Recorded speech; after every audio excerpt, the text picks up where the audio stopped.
নমস্কার, দেখছেন কলকাতা টিভি, সঙ্গে রয়েছে আমি স্বর্ণালী। শুরু করছি সংবাদ সারাদিন। আর শুরুতেই কলকাতা টিভির সকল দর্শককে জানাই 2025-এর একেবারে নতুন বর্ষের শুভেচ্ছা। কামারপুকুরে কল্পতরু উৎসব উপলক্ষে ভক্তের ঢল। ভোর থেকেই মঙ্গল আরতির মাধ্যমে পুজো পাঠের আয়োজন।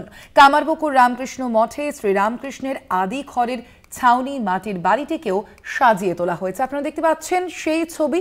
ভক্তরা কল্পতরু উৎসব উপলক্ষে গোটা কামারপুকুর নাম সংকীর্তন সহযোগে প্রদক্ষিণ করে। 1886 সালের 1 জানুয়ারি এই উৎসবের সূচনা হয়েছিল। এই দিন কল্পতরু রূপে ভক্তদের আশীর্বাদ করেছিলেন ঠাকুর শ্রী শ্রী রামকৃষ্ণদেব। পূরণ করেছিলেন ভক্তদের সমস্ত মনোকামনা এবং সেই থেকেই এই দিনটি কল্পতরু উৎসব হিসেবে পালন করা হয়। আমরা আরো বিস্তারিত জানবো। ফোন লাইনে রয়েছেন প্রতিনিধি দীপাঞ্জন রায়। দীপাঞ্জন, আজ কল্পতরু উপলক্ষে কামারপুকুরে ভক্তদের ভিড় কেমন, কি ছবি ধরা পড়ছে আজ? দেখো, বলে রাখি যে এই যে কল্পতরু উৎসব 1886 সালে 1 জানুয়ারি এই উৎসবের সূচনা হয়েছিল।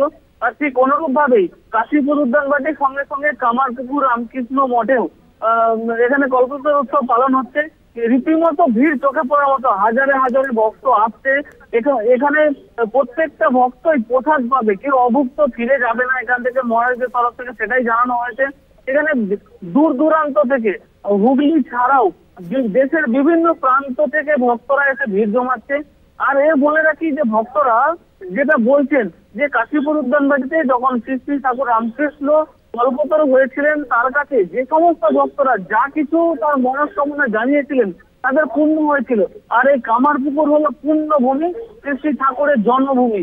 এইখানেই আসছেন তার ঠাকুরের চরণে তাদের নিজেদের মনস্কামনা জানাচ্ছে এবং তারা বিশ্বাস করে যে তাদের এই আশা পূর্ণ হবে। ঠাকুর তাদেরকে আশীর্বাদ করবেন, সকলে মঙ্গল কামনা করছেন প্রত্যেকে। শুধু নিজের নয়, সারা বিশ্ববাসীর মঙ্গল কামনা করছে প্রত্যেকটা ভক্ত। আর বলে রাখি, ঠাকুর বলেছিলেন চৈতন্য হোক। অবশ্যই তারা এটা বলছে যে চৈতন্য হয়েছে বলেই আজকে রামকৃষ্ণ মঠগুলিতে মানুষজন ভিড় জমাচ্ছে। পুরোপুরি চৈতন্য না হলেও চৈতন্য তো হয়েছে, এটাই সব থেকে বড় কথা। তারা চাইছে যে কত বছরের প্রথম দিন, তার উপর কল্পতরু উৎসব একটা উপরই পাওনা। তাই তারা এই দিনটাকে উপভোগ করতে চাইছে। হয়তো অনেকেই গুণভোজনে মেতে উঠেছে, কিন্তু তারা চাইছে যে এই বাবার চরণে এসে যদি তাদের মনস্কামনা জানানো যায়, তাহলে তাদের হয়তো মনস্কামনা পূর্ণ হবে, হয়তো খানিকটা মানুষও হতে পারবে। এই আশা নিয়ে তারা আজকে এই মঠ, রামকৃষ্ণ মঠ ও মিশনে কামারপুকুরে ভিড় জমাচ্ছে।